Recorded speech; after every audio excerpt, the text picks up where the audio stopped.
Pacific standard time के मुताबिक 2:46 पर पूरी दुनिया में 12 अलग अलग जगहों पर हमला हुआ है और ये किसी अनजान दुश्मन की तालमेल और प्लानिंग के साथ किया हुआ हमला लगता है। ये बिल्कुल किसी मिलिट्री अटैक की तरह है। हमें लॉस एंजलिस को बचाना होगा। एलियन स्पेसशिप्स धरती पर हमला करती हैं।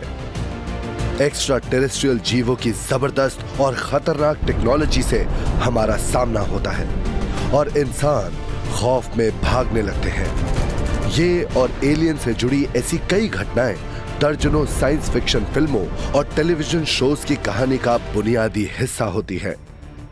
लेकिन क्या होगा अगर एक्स्ट्रा टेरेस्ट्रियल जीव कल ही धरती पर आ जाए? क्या वो यहाँ शांति और समृद्धि के एक नए दौर की शुरुआत करेंगे या एक भयानक जंग शुरू कर देंगे? जिस दिन हमें ये पता चलेगा कि हम अकेले नहीं हैं, उस दिन ये दुनिया हमेशा के लिए बदल जाएगी। हमारी सरकारों की ताकत और सभी धर्मों के वजूद सब कुछ मिट्टी में मिलकर रह जाएंगे। सबको एलियन से मिलना है। धीरे धीरे आगे बढ़ना होगा। हमें भागने से पहले चलना सीखना होगा। दुनिया भर में लाखों लोग ये मानते हैं कि बीते कल में दूसरे ग्रह के जीव हमारे ग्रह पर आए थे। तो क्या ये बात सच है? क्या सच में प्राचीन एलियंस ने हमारे इतिहास को बदला है? अगर ऐसा है तो क्या होगा जब वो लौटेंगे?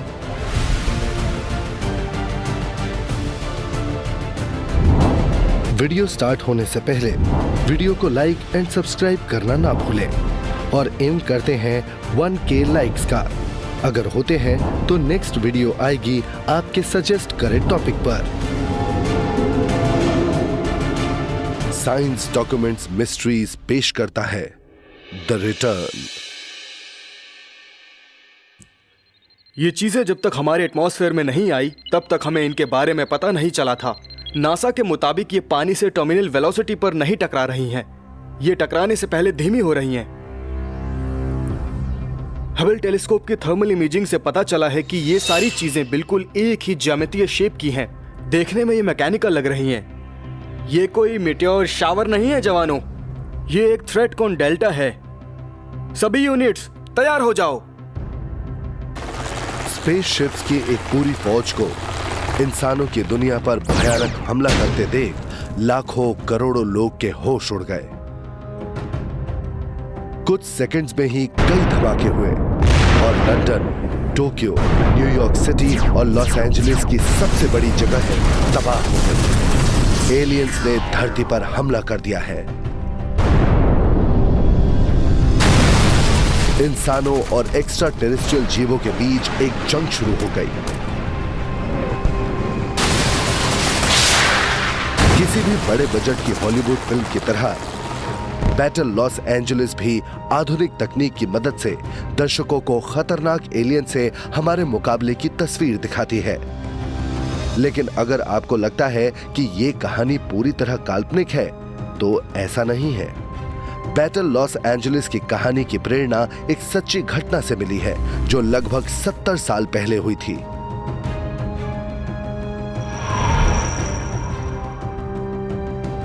Los Angeles, California.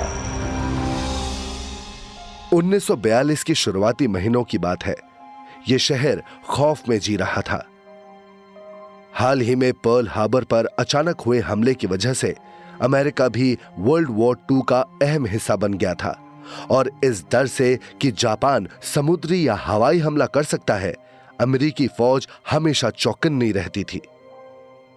Pearl Harbor की याद लोगों के जहन में तब भी जिंदा थी। लोग दहशत में जी रहे थे। चारों तरफ डर का माहौल था। जापानीज अमेरिकन को इंटर्नमेंट कैंप्स में रखा जा रहा था। अटलांटिक ओशंस में जर्मन यू बोट्स घूम रही थी। पैसिफिक में जापानीज सबमरीन्स थी। लोगों की नींदें हराम हो चुकी थी। आपसी तालमेल के साथ सुरक्षा बनाए रखने के लिए एयर रेड वार्डन्स और कोस्ट गार्ड दोनों पैसिफिक समुद्री तट पर पूरी मुस्तैदी से नजर रख रहे थे। जब जंग शुरू हुई तब मैं 13 साल का बच्चा था। फिर एक रात को, ये फरवरी 1942 की बात है, बीच रात में जोर जोर से सायरन्स बजना शुरू हो गया, ब्लैकआउट हो गया। उससे पहले भी कई बार ब्लैकआउट्स हुए थे। 25 फरवरी को तब सुबह के 3:12 और 4:15 के बीच का वक्त था, जब लॉस एंजलिस में तैनात 37th कोस्ट आर्टिलरी ब्रिगेड ने एक अनआइडेंटिफाइड फ्लाइंग ऑब्जेक्ट पर लगातार ढेर सारे एंटी एयरक्राफ्ट शेल्स दागे थे। कोलंबिया ब्रॉडकास्टिंग बिल्डिंग, जो कि हॉलीवुड के बीचों बीच थी, उसकी छत पर से देखने वाले लोगों को सिर्फ गोलीबारी की चमक और सर्च लाइट की तेज रोशनी दिखाई दे रही थी, जो किनारे के आसपास आसमान में कुछ तलाश कर रही थी।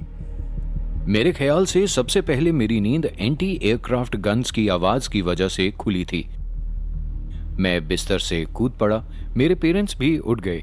मेरे पापा, जो एक एयर रेड वार्डन थे, उन्हें लगा कि एक खौफनाक जंग शुरू हो गई है। मेरी माँ मुझे और मेरे भाई को चिल्लाकर कह रही थी, जल्दी से बिस्तर के नीचे छुप जाओ। लेकिन फिर भी हम बाहर आए और हमने देखा कि बाहर गोलीबारी हो रही थी, जैसे दिवाली का जश्न हो। मुझे बहुत सारे जोर के धमाकों की आवाज सुनाई दी। मेरे भाई ने और मैंने बेडरूम की खिड़की से बाहर देखा और हमें आसमान में सर्च लाइट्स की रोशनी दिखाई दी।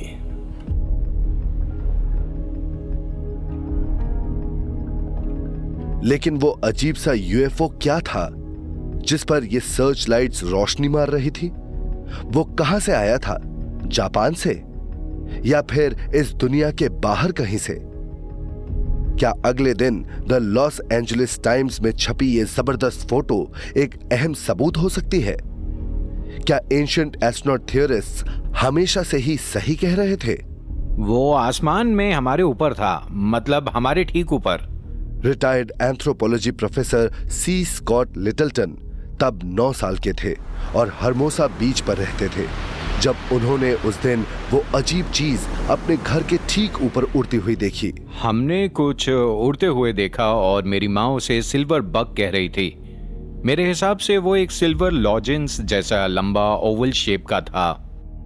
मैंने जो देखा वो कभी नहीं भूलूंगा मैं। वो सर्च लाइट्स की रोशनी में नहाया हुआ था और उसके चारों तरफ एंटी एयरक्राफ्ट शेल्स दागे जा रहे थे।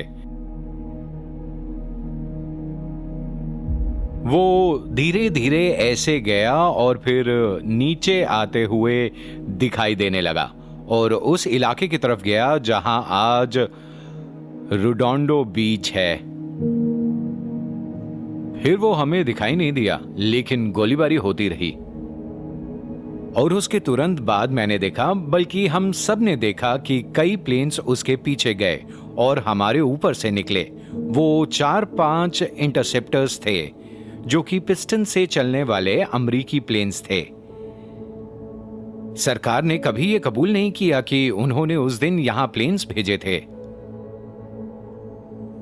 हमें पहले लगा कि वो अजीब चीज जापानीज ऑब्जर्वेशन प्लेन होगी, लेकिन बाद में जापानीज रिकॉर्ड से यह साबित हो गया कि उस रात ही नहीं बल्कि कभी भी सदर्न कैलिफोर्निया में कोई जापानीज प्लेन नहीं आया था। जब ये साबित हो गया कि कोई भी Japanese plane American air space में नहीं आया था, तो secretary of navy Frank Knox ने कहा कि यह घटना जंग की वजह से फैली घबराहट का नतीजा थी। लेकिन secretary of war Henry Stimson ने तुरंत इस बात को नकार दिया और कहा कि उस रात फौज एक असली एयरक्राफ्ट पर हमला कर रही थी। और आज तक किसी को पक्का नहीं पता कि उस दिन लॉस एंजलिस के आसमान में कौन या क्या उड़ रहा था।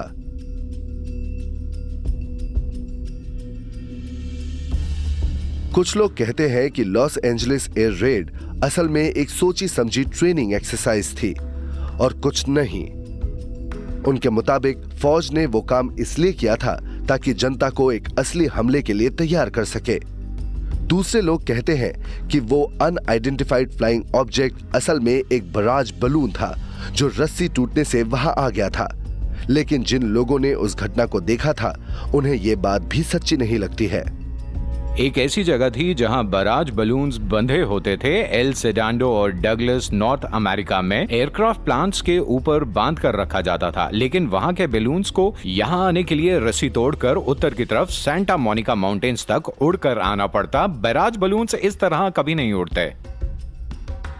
भले ही पूरी बात किसी को नहीं पता, लेकिन इतना तो पक्का है कि उस रात किसी अनजान चीज पर लगभग 14,000 शेल्स दागे गए थे और 1 घंटे से ज्यादा तक आसमान से श्रैपनल गिर रहे थे। लेकिन वो गोलीबारी किस पर हो रही थी? क्या फौज सच में सिविलियन की जान को प्रैक्टिस के लिए इस तरह खतरे में डालती? सब घबरा गए थे। कार एक्सीडेंट्स और आसमान से गिरते श्रैपनल लगने की वजह से 6 लोग मारे गए थे। मेरे एक दोस्त ने एक श्रापनल को अपने पड़ोस की गैराज की छत को तोड़कर अंदर गिरते हुए देखा था। तो हाँ, भारी तादाद में श्रापनल गिरे, उस वजह से लोगों को तकलीफ हुई थी। अगली सुबह हमारी पीछे के गार्डन में कोई चीज रखी हुई थी। मेरी माँ ने मुझे जाकर हटाने को कहा। वो एक टाप जैसी कोई चीज थी। उसे उठाने के लिए जैसे ही मैं घुटनों के बल घास पर बैठी तो मेरा घुटना कट गया। तब मुझे पहली बार श्रापनल लगा था। मैंने तब से उसे संभाल कर रखा है। ये रहा मेरा श्रापनल, बहुत धारदार है। हर उस संभावना को देखते हुए मेरे ख्याल से वो चीज, और मैं पूरी जानकारी के साथ ये कह रहा हूं कि मुझे लगता है सबसे सही जवाब यही है कि वो चीज एक यूएफओ थी। वो इस दुनिया की नहीं थी, वो किसी दूसरी दुनिया की टेक्नोलॉजी थी।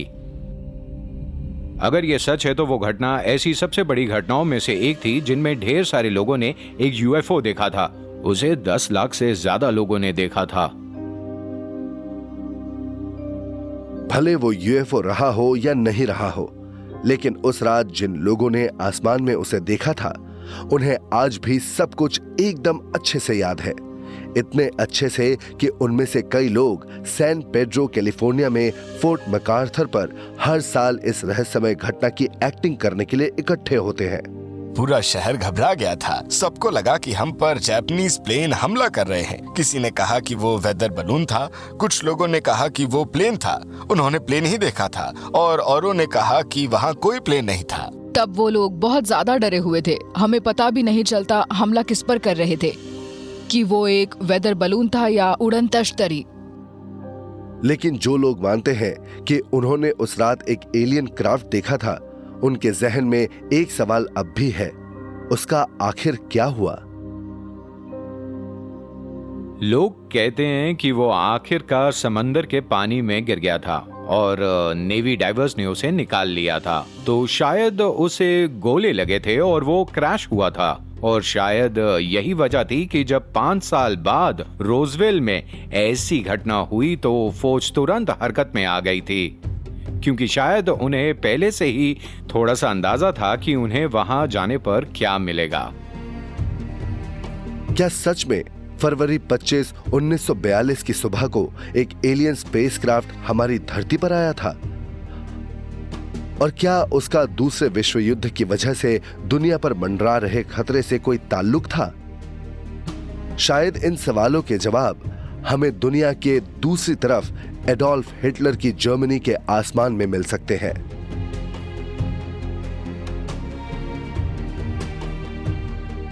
उन्नीस में छपी अपनी book the gods of Eden में लेखक विलियम ब्रैमले ने यह लिखा था कि एक्स्ट्रा टेरेस्ट्रियल जीवों का इंसानी इतिहास में होने वाली हर बड़ी दुर्घटना से लेना देना रहा है, और उन्होंने जंग के जरिए इंसानों की बढ़ती आबादी को कम करने की कोशिश भी की है। भले ही ब्रैमले की बातों पर कई लोग यकीन नहीं करते हैं, लेकिन एक बात है जो वो लोग भी मानते हैं, वो ये कि किसी भी जंग के वक्त यूएफओस के देखे जाने की घटनाएं हमेशा बढ़ जाती है। किसी जंग के दौरान जब भी बड़ी बड़ी सभ्यताएं आपस में लड़ रही होती हैं और वो लड़ाई इतनी खौफनाक होती है कि ऐसा लगता है कि वो सभ्यताएं एक दूसरे को खत्म ही कर देंगी, तभी अचानक से यूएफओस दिखाई देने लगते हैं। हालांकि यकीन न करने वाले लोग और फौजी इतिहासकार कहते हैं कि लोगों को जंग की घबराहट की वजह से ऐसा वहम होता है, लेकिन जो यूएफओज में मानते हैं वो कहते हैं कि इतने सारे दावों को नकारा नहीं जा सकता। जब सितंबर 1939 में दूसरा विश्व युद्ध शुरू हुआ था, तब कई लोगों ने जर्मनी के आसमान में अनआइडेंटिफाइड फ्लाइंग ऑब्जेक्ट्स देखने के दावे किए थे। हालांकि उस वक्त तक यूएफओ शब्द की खोज नहीं हुई थी, लेकिन एलाइज उन्हें बोगीज बुलाते थे और उनका मानना था कि वो नए किस्म के फाइटर प्लेन्स थे जो कि नाजीज बना रहे थे। लेकिन सबसे पहले कॉम्बैट बॉम्बर जेट्स यानी जर्मन मेसरश्मिट ME-262 को जर्मन एयरफोर्स में 1943 तक इस्तेमाल नहीं किया गया था। ये साफ दिखाई देता था कि नाजी प्रोपल्शन सिस्टम और उनकी एरोनॉटिक्स टेक्नोलॉजी कितनी ज्यादा विकसित थी। जंग में सबसे पहले जेट फाइटर उन्होंने इस्तेमाल किया था। वो ऐसे हवाई जहाज बना रहे थे और टेस्ट कर रहे थे जो काफी हद तक उन यूएफओज जैसे दिखते थे जिन्हें आज भी देखा जाता है। उनके पास बेहद एडवांस और रॉकेट टेक्नोलॉजी भी थी। हमेशा से ऐसी अफवाहें सुनने में आती रही हैं कि नाजी लोग यूएफओ की टेक्नोलॉजी इस्तेमाल करके हवाई जहाज बना रहे थे। 19वीं सदी के आखिर में कुछ खास लेखक हुए, जैसे Aleister Crowley, H.G. Wells, Bram Stoker जिन्होंने ड्रैकुला लिखी थी, और जूल्स वर्न जिन्होंने फ्रॉम अर्थ टू मून लिखी थी। वो जिस वक्त में थे उसे द गोल्डन डॉन कहते हैं।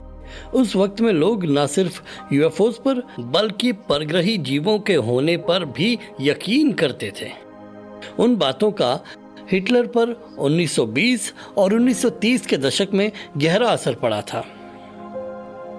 आर्यन जाति की शुरुआत कहाँ से हुई ये ढूंढते हुए उसने इंडिया की जानकारी निकाली और वैदिक ग्रंथों के बारे में जाना जिनमें यूएफओज के बारे में लिखा है।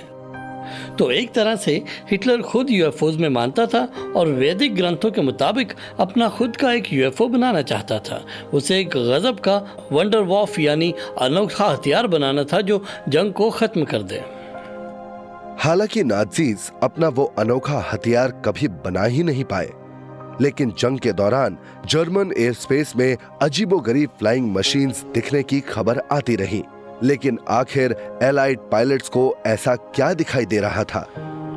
1940 के दशक में जब अमेरिकन बॉम्बर्स ने कई जर्मन शहरों को धूल में मिला दिया था, जैसे कि ड्रेस्टन, हैम्बर्ग, बर्लिन, तो उन हमलों के दौरान अमेरिकन फाइटर पायलट्स को उनके प्लेन्स की तरफ रोशनी के गोले आते दिखाई देते थे। उन्हें पता नहीं था कि वो क्या थी।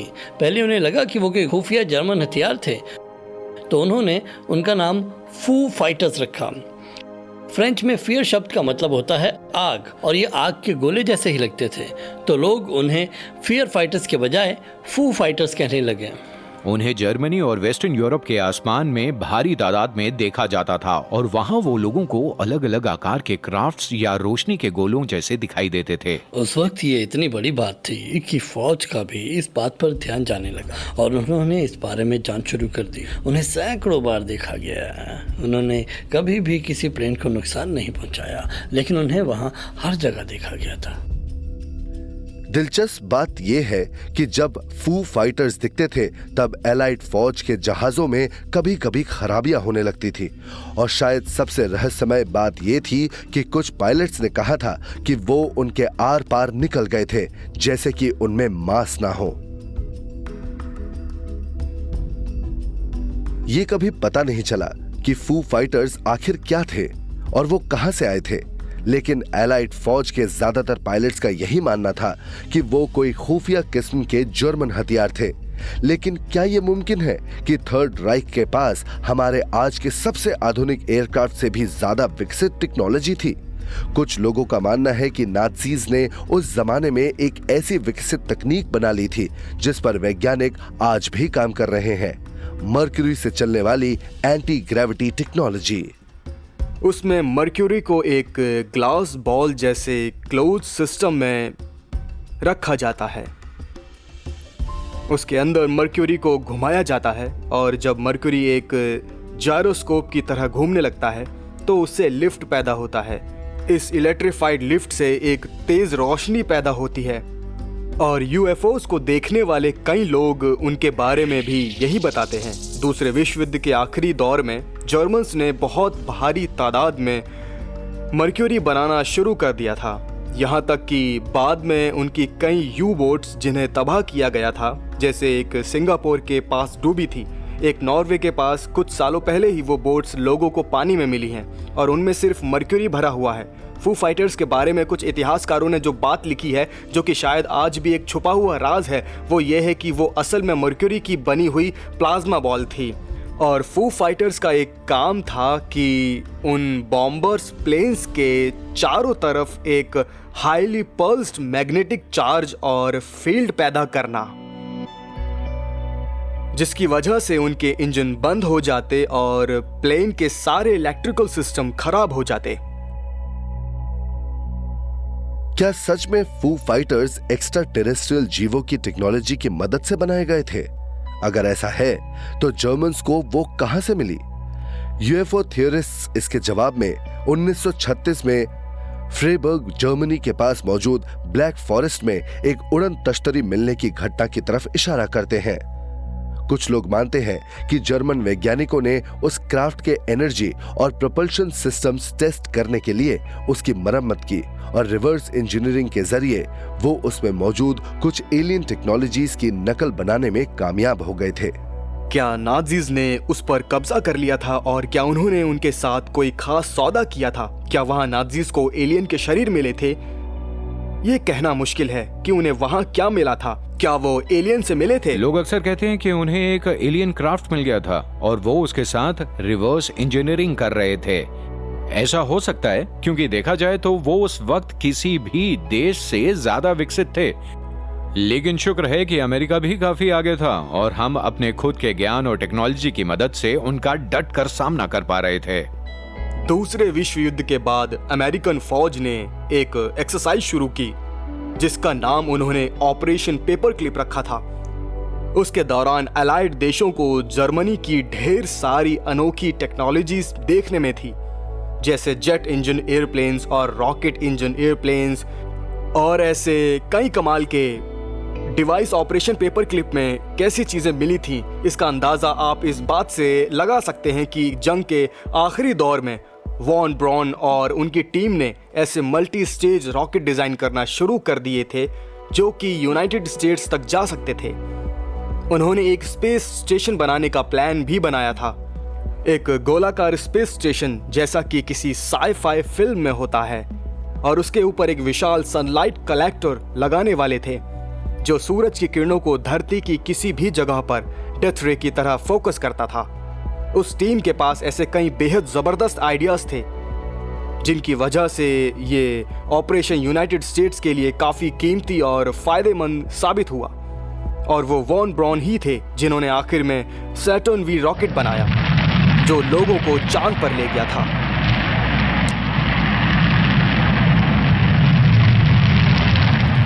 दूसरे विश्व युद्ध के फू फाइटर्स की कहानी की तरह ही बैटल ऑफ लॉस एंजलिस की कहानी भी या तो भुला दी गई है या फिर इतिहासकार अब उस पर यकीन नहीं करते हैं।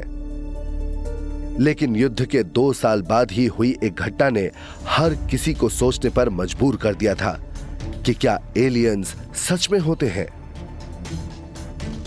और क्या उनका एक क्राफ्ट धरती पे आकर क्रैश हुआ था।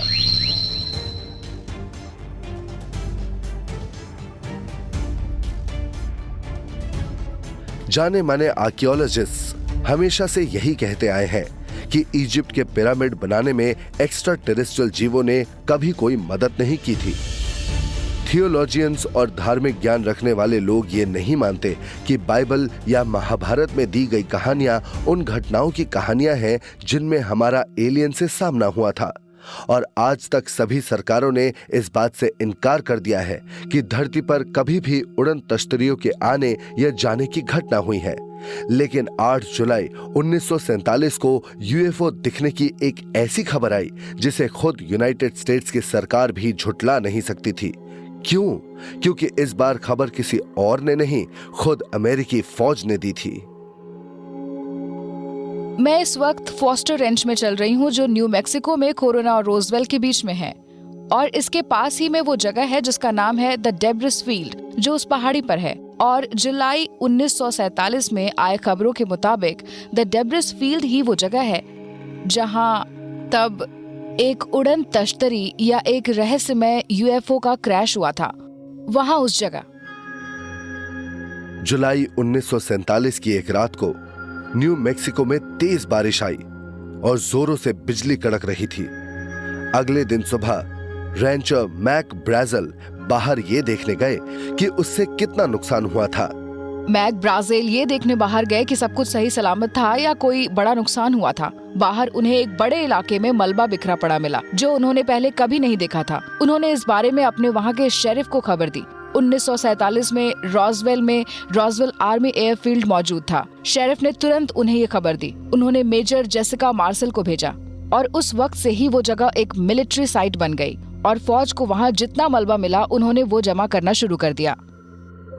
अपनी शुरुआती रिपोर्ट में फौजी अफसरों ने एक अजीब सा दावा किया, ये कि उन्होंने ये मलबा पिछले हफ्ते ही जमा करना शुरू कर दिया था।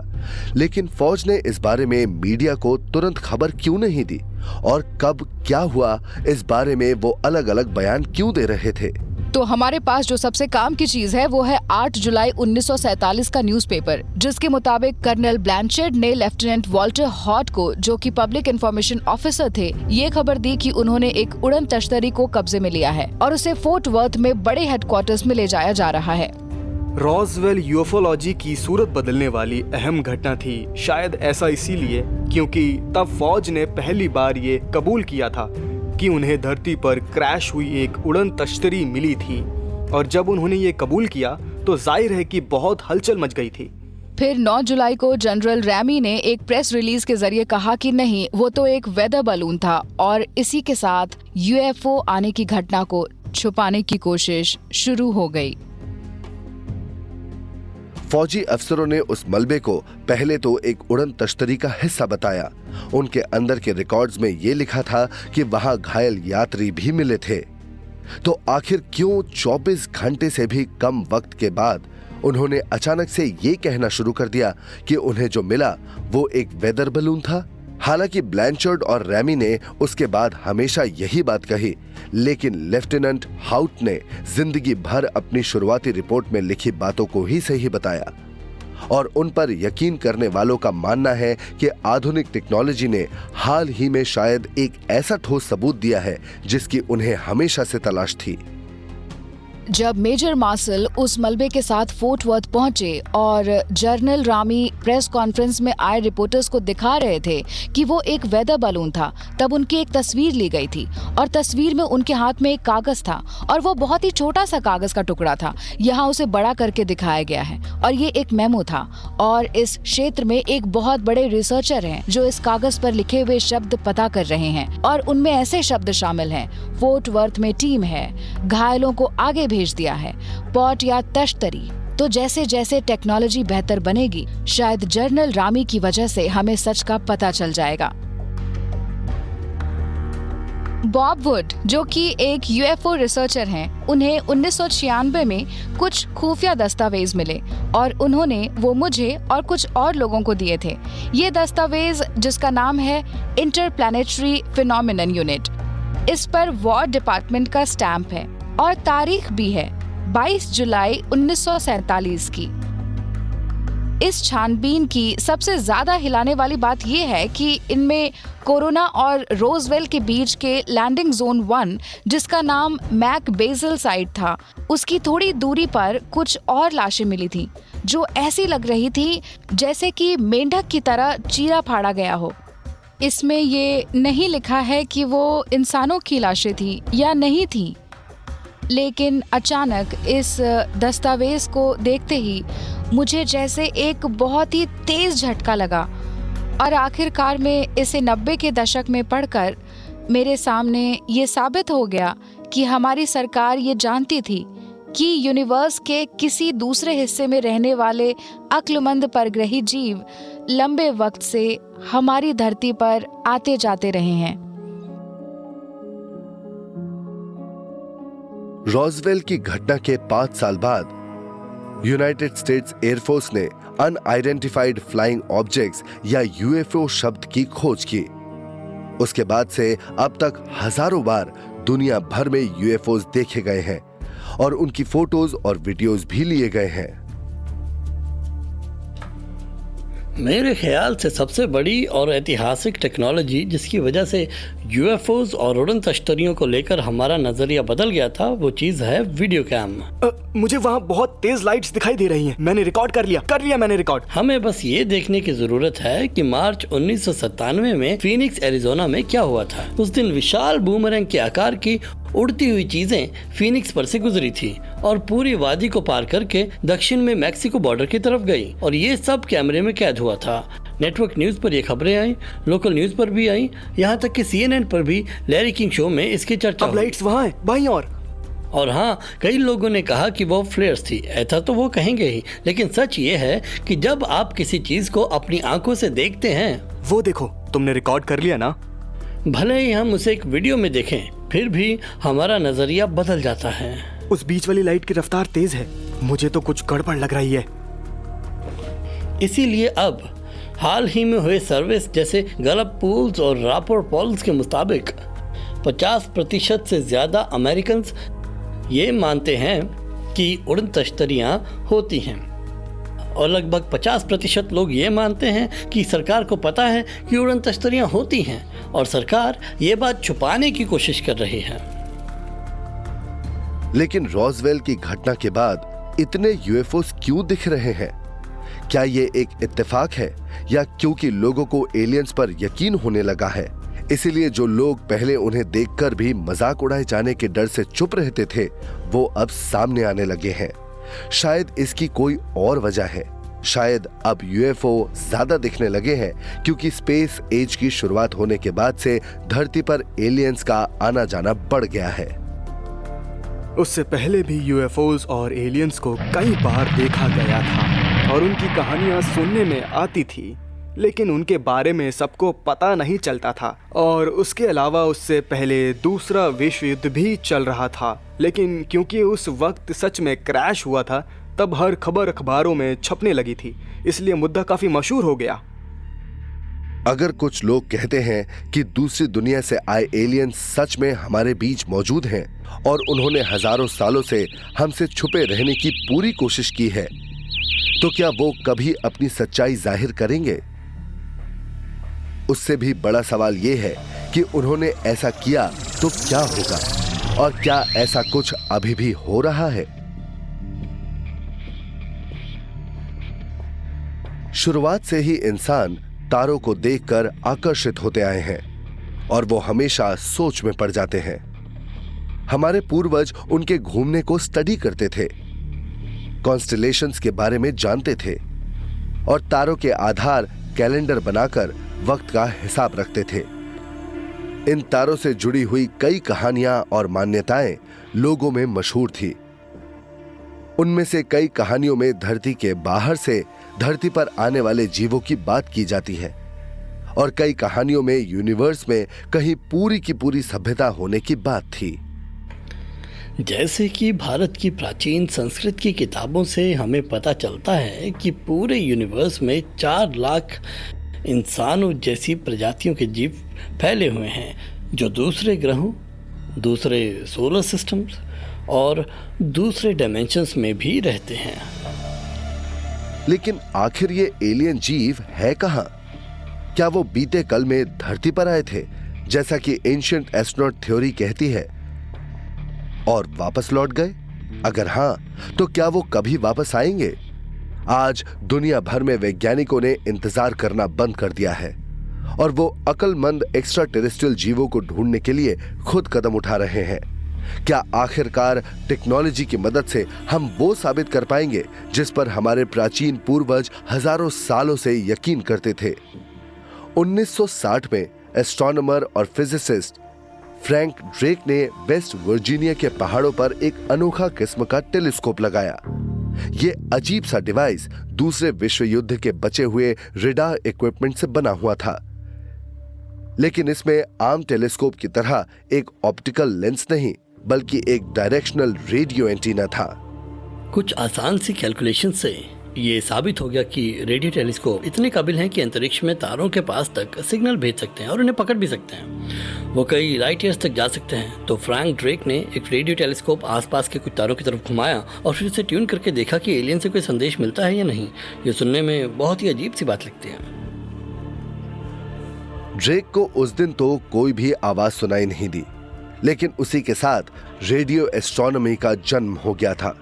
अगर हम एलियंस को स्पेस में देख नहीं सकते तो कम से कम सुन तो सकते हैं। पहले हम लोग परग्रही जीवों को ढूंढने के लिए ये काम करते थे कि हम शांति से उनके सिग्नल्स पकड़ने का इंतजार करते थे और उनके पास भी हमारी तरह बिजली पैदा करने का जरिया होगा। और जब भी बिजली बनती है तो रेडिएशन पैदा होती है जो सिग्नल्स भेजती है और हो सकता है हम उसे पकड़ पाएं। 1961 में फ्रैंक ड्रेक और कुछ एस्ट्रोनॉमर्स, फिजिसिस्ट्स और बायोलॉजिस्ट्स ने प्राइवेट फंडिंग से एक ऑर्गेनाइजेशन बनाई जिसका नाम था सेटी, यानी search for extra terrestrial intelligence. उनका मकसद था विशाल रेडियो टेलीस्कोप को अंतरिक्ष पर फोकस करना और सिग्नल्स पकड़ना। ड्रेक ने यूनिवर्स में दूसरे समझदार जीव होने के कितने आसार है, इस बात को पता करने के लिए एक फॉर्मूला बनाया जिसका नाम पड़ गया ड्रेक इक्वेशन। ये ड्रेक इक्वेशन वैज्ञानिकों और वो लोग जो वैज्ञानिक नहीं हैं उन्हें साथ लाती है। वो बात पता चलती है जो सबको जाननी है, वो ये है कि एलियन जीवों की यूनिवर्स में होने के कितने आसार हैं। ड्रेक इक्वेशन में कई बातों का ध्यान रखा गया है, जैसे कि कितने यूनिवर्स तारों के आसपास ग्रह मौजूद हैं और उनमें से कितने ग्रहों पर जीवन पनप सकता है और उनमें से कितनों पर पानी लिक्विड के रूप में है और उनमें से कितनों पर समझदार जीव विकसित हो सकते हैं। और एक जरूरी बात ये है कि ऐसे जीवों की सभ्यताएं कितनी पुरानी हैं और ये बात कोई नहीं जानता। हम सिर्फ हमारी सभ्यता के बारे में जानते हैं, तो फिर हम कब तक टिके रहने वाले हैं ये पता लगाना बाकी है। अपनी इक्वेशन की मदद से ड्रेक ने हिसाब लगाया कि सिर्फ मिल्की वे गैलेक्सी में ही 10 करोड़ विकसित सभ्यताएं हो सकती हैं। सेटी ये मानकर चलती है कि अगर कोई एलियन सभ्यता है जो अंतरिक्ष में सफ़र करती है, जिनके पास विकसित इलेक्ट्रॉनिक्स हैं, वो तो खास तरह के ही होंगे और वो बार बार एक तरह का सिग्नल भेजेंगे। इस बार बार आने वाले सिग्नल का मतलब होगा कि वो सिर्फ शोर नहीं होगा, बेकार फ्रीक्वेंसीज नहीं होंगी, बल्कि अगर हमारे साथ नहीं तो शायद आपस में बात करने की जानबूझकर की गई कोशिश होगी। 15 अगस्त 1977 में एस्ट्रोनॉमर डॉक्टर जेरी ईमन ओहायो स्टेट यूनिवर्सिटी में सेटी के एक प्रोजेक्ट पर काम कर रहे थे जब उन्हें एक दोहराता हुआ सिग्नल मिला जो कि सैजिटेरियस कॉन्स्टेलेशन की तरफ से आ रहा था। यह सिग्नल 72 सेकंड्स तक आता रहा, फिर गायब हो गया। ईमन को यकीन है कि वो सिग्नल एक्स्ट्रा टेरेस्ट्रियल जीवों ने ही भेजा था, लेकिन बार बार रिसर्च करने और ज्यादा बड़े टेलीस्कोप्स इस्तेमाल करने के बाद भी वो सिग्नल्स उन्हें फिर कभी नहीं मिल पाया। लेकिन अगर सेटी को किसी दूसरी दुनिया में सिग्नल मिल गया तो क्या होगा? उसके बाद हम क्या करेंगे? सेटी के पोस्ट डिटेक्शन प्रोटोकॉल के मुताबिक जैसे ही किसी एक्स्ट्रा टेरेस्ट्रियल जीव से हमें रेडियो सिग्नल मिल जाए तो सबसे पहले सरकार को इस बारे में बताया जाएगा और तब तक इस खबर को छुपा कर रखा जाएगा। इस पर सरकार खुद तय करेगी कि उन्हें उन जीवों के साथ संपर्क करना है या नहीं। मेरे ख्याल से कुछ भी कहना मुश्किल है, क्योंकि वो एक खास मैसेज होता है और उसमें कोई बहुत बड़ी जानकारी हो सकती है जो हमारी दुनिया को बदल भी सकती है या फिर इसमें हलचल भी ला सकती है। उस जानकारी से हमारी सभ्यता के भविष्य पर क्या असर पड़ेगा, ये एक बहुत बड़ा सवाल है। फिलहाल सेटी आसपास के तारों के करीब ऐसे रेडियो सिग्नल्स को ढूंढने की लगातार कोशिश कर रहा है और इस काम के लिए वो दुनिया के कई बड़े टेलीस्कोप्स इस्तेमाल कर रहा है। अगले कुछ सालों में जब सेटी का नया एलन टेलीस्कोप एरी पूरी तरह से काम करने लगेगा तो वो यूनिवर्स के 10 लाख तारों के सिग्नल्स को ढूंढ पाएगा। सेटी को अभी बहुत बड़े इलाके में तलाश करना बाकी है। उनकी माने तो अभी तक उन्होंने यूनिवर्स के जितने हिस्से में तलाश की वो एक विशाल समुद्र में एक ग्लास पानी के बराबर का इलाका है। उन्हें अभी बहुत आगे जाना है। जहां सेटी शांति से अंतरिक्ष से आते सिग्नल्स को सुनने की कोशिश कर रही है, वहीं नासा ने एलियन जीवों से सीधे संपर्क करने की कोशिश की है। इसके लिए उन्होंने अपने स्पेस प्रोब्स में संदेश भेजे हैं। ऐसा होना बहुत मुश्किल है, लेकिन मेरे मुताबिक हो सकता है कि यूनिवर्स में कहीं और भी समझदार जीव हों। लेकिन ये पता लगाना या समझना मुश्किल है कि इस बात के कितने आसार हैं कि वो जीव हमारे इतने पास में हो कि हम उनसे संपर्क कर पाएं। 1972 में नासा ने अपने ट्विन पायनियर स्पेस प्रोब्स के बाहर छोटे छोटे प्लैक्स लगाना शुरू कर दिया, जो कि इंसानों की बनाई एक ऐसी पहली चीज थी जो हमारे सोलर सिस्टम से बाहर जाने वाली थी। नासा ने Cornell university professor doctor Carl Sagan से ये संदेश लिखने में मदद ली। कार्ल सैगन ऐसे एस्ट्रोनॉमर में से थे जो हमारे ग्रह से बाहर जीवन ढूंढने के लिए बहुत ज्यादा मेहनत कर रहे थे। वो एक बेहद जाने माने वैज्ञानिक थे। वो एक लाजवाब एस्ट्रोनॉमर थे और उन्होंने ये समझने में हमारी काफी मदद की है कि हम यूनिवर्स में कहीं और जीवों को कैसे ढूंढें और संपर्क करें। सेगन ने सेटी के फाउंडर फ्रैंक ड्रेक के साथ मिलकर एक गोल्ड एनोडाइज्ड एल्यूमिनियम प्लाक बनाया, जो लगभग 6 बाय 9 इंच का था, जिस पर कई अलग अलग चित्र बने हुए थे जिनमें धरती पर इंसानों को दिखाया गया था।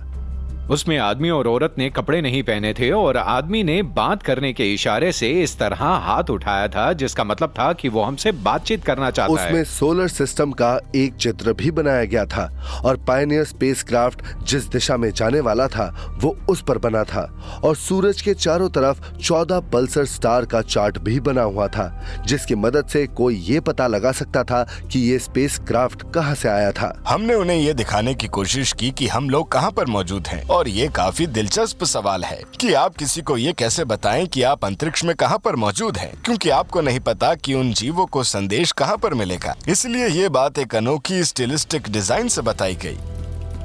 5 साल बाद 1977 में डॉक्टर सेगन को फिर एक बार एक अंतरिक्ष में भेजने वाला संदेश डिजाइन करने का मौका मिला, जब नासा ने एक और संदेश अपने वॉयेजर स्पेस प्रोब्स पर लगाने का फैसला किया। इस बार सेगन ने एक रिकॉर्ड एल्बम बनाया जो कि गोल्ड प्लेटेड कॉपर का बना था, और साथ में लिखकर ये समझाने की कोशिश की थी कि उसे कैसे चलाना है। सेगन के हिसाब से वो मेटालिक डिस्क अंतरिक्ष में कम से कम 100 करोड़ सालों तक आसानी से टिकी रह सकती थी। टेक्नोलॉजी के मामले में एक सबसे बड़ी मुश्किल है ऐसी टेक्नोलॉजी ढूंढना जो वो काम कर सके जो आप करना चाहते हैं। तो हम यहाँ ऑडियो को, यहाँ तक कि वीडियो इमेजेस को भी भेजना चाहते थे, पर इस तरह से कि दूसरी टेक्नोलॉजी वाली सभ्यता उसे समझ पाए और देख पाए। और रिकॉर्ड प्लेयर की सबसे कमाल बात यह है कि वो मैकेनिकल भी होता है और इलेक्ट्रिकल भी। उस पर खांचे साफ दिखाई देते हैं, और इसलिए उन्होंने उस पर यह भी लिख रखा था कि उसे किस तरह से चलाना है। उस रिकॉर्डिंग में कई अलग अलग तरह की आवाजें थी। बच्चे का रोना, हवा, लहरों, बारिश और जानवरों की आवाज, और साथ ही दुनिया के अलग अलग हिस्सों का क्लासिकल और कल्चरल संगीत। उसमें डाला गया एक दिलचस्प गाना था चक बेरी का rock and roll hit Johnny B Goode. Music भेजना सही फैसला था, क्योंकि यूनिवर्स में हर एक चीज वाइब्रेट करके आवाज कर रही है, और किसी भी सभ्यता के पास संगीत तो होगा ही। मेरे ख्याल से उस रिकॉर्ड में सबसे ज्यादा बैक का संगीत रखा गया है। और सच कहूँ तो मुझे नहीं पता उन्होंने उसे क्यों चुना, लेकिन वो एक मैथमेटिकल कंपोजर के रूप में जाने जाते थे, और शायद इसलिए क्योंकि मैथ्स हर जगह चलती होगी। सेगन ने उसके अंदर इंसानों की बनाई जानी मानी इमारतों की बहुत सारी फोटोज भी डाली थी, और 55 अलग अलग भाषाओं में ग्रीटिंग्स वाले संदेश भी डाले थे। मेरे ख्याल से उनमें से सबसे अहम भाषा थी सुमेरियन भाषा, लेकिन उन लोगों ने सुमेरियन भाषा को उस रिकॉर्ड में क्यों रखा था?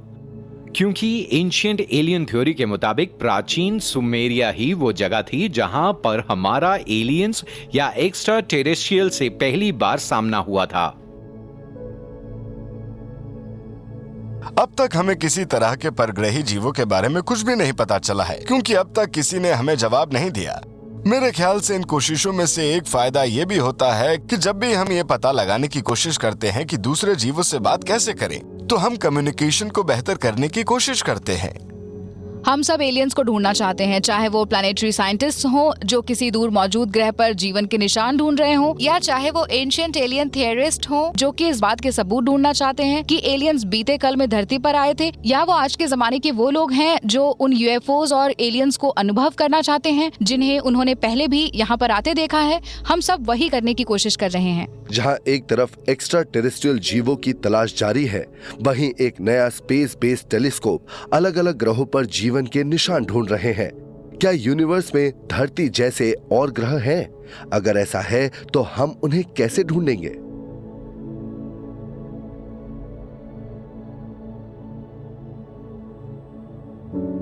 (6 मार्च 2009 को नासा के एक डेल्टा 2 रॉकेट को अंतरिक्ष में लॉन्च किया गया था। उसके अंदर एक नया टेलीस्कोप था जिसका नाम जर्मन एस्ट्रोनॉमर योहान केपलर की याद में रखा गया था। उस स्पेस बेस्ड टेलीस्कोप को खास तौर पर हमारे सोलर सिस्टम से बाहर धरती जैसे ग्रहों की खोज करने के लिए बनाया गया था। केपलर मिल्की वे के खास हिस्से में ही अपनी तलाश कर रहा है जिसका नाम है ओरायन स्पर। केपलर का मकसद है ये ढूंढना कि ये धरती जैसे और कितने ग्रह हैं, और ये पता करने के लिए केपलर अंतरिक्ष के एक हिस्से को 3.5 साल से देख रहा है। वो लगातार अंतरिक्ष में अलग अलग तारों को देख रहा है।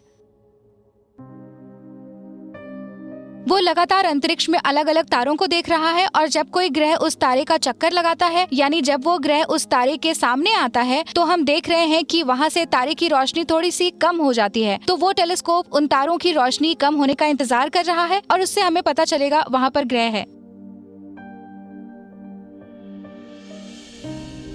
आज तक केपलर टेलीस्कोप ने इस तरह से हमारे सोलर सिस्टम के बाहर 5 प्लैनेट्स को ढूंढ लिया है।